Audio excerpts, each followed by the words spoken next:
Rory Community Church, which is a church plant within the Diocese of Down and Dromore. And thank you for allowing me to share a Bible verse that has impacted and changed my life. The verse I want to share from today is from the book of Colossians. This was written by Paul during one of his many imprisonments, and it was written to a people that he had never met and a church community that he himself didn't start. And he wrote this letter to encourage the church and the people there against the pressures they were facing, and challenging them to live their lives in greater devotion to Jesus. And that opens up with these two prayers, and he thanks God that they have been faithful to Jesus and they've shown love to God and to their neighbours. And then he prays that they would grow in their wisdom and their understanding about Jesus. But then there's this beautiful poem or hymn. It's almost the focus of this entire chapter, and it's all about Jesus. It tells us he is the beginning and the end, that he is before and over everything in creation, and new life and new creation come through him alone. And at the start of that poem, in Colossians 1:15, it says this: he is the visible image of the invisible God. The visible image of the invisible God.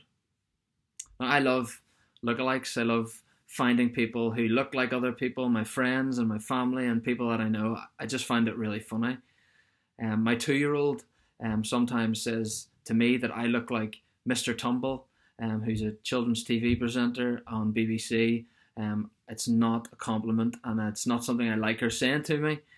But here we see in Colossians 1:15, we're told that Jesus is the visible image of the invisible God. I grew up going to church. I was surrounded by Christian influences in my life. I believed in God. I believed in Jesus. But if I'm honest, I struggle slightly seeing God as a loving Father and someone I could have a deep and living relationship with. Turns out that the disciples struggled with this as well. In John chapter 14, verse 8, some of the disciples said to Jesus, "Show us the Father, and that will be enough." And this was after they'd been with Jesus. They'd seen him do amazing things. They'd seen him do miracles. They'd seen him heal people. They'd heard him speak in power about the coming of God's kingdom. Just like me, they wanted to know, what was God really like? Because when I was younger, maybe like the disciples, I had this picture in my head of God sitting on his throne, waiting for me to mess up, that he was maybe angry with me, that he was disappointed with me. And when I failed, as I would, that he looked down on me. And I wondered as well, when was he going to come and fix the mess that the world was in?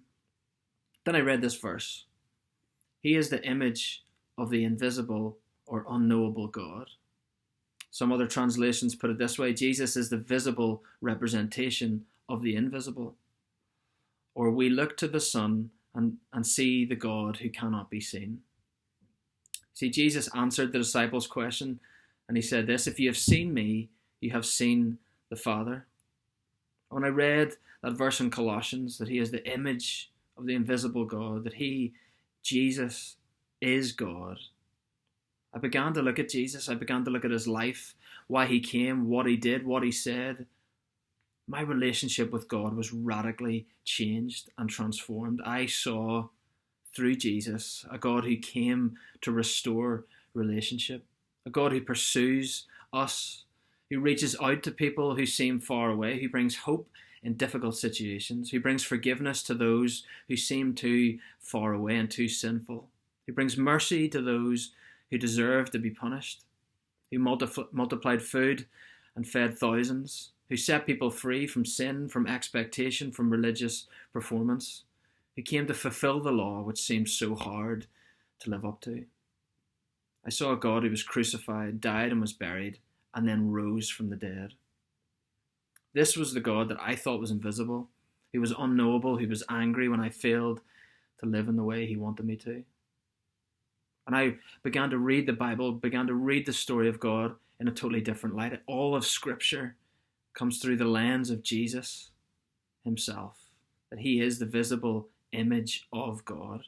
And it radically changed the way I interacted in my relationship with God, but also how I read all of Scripture.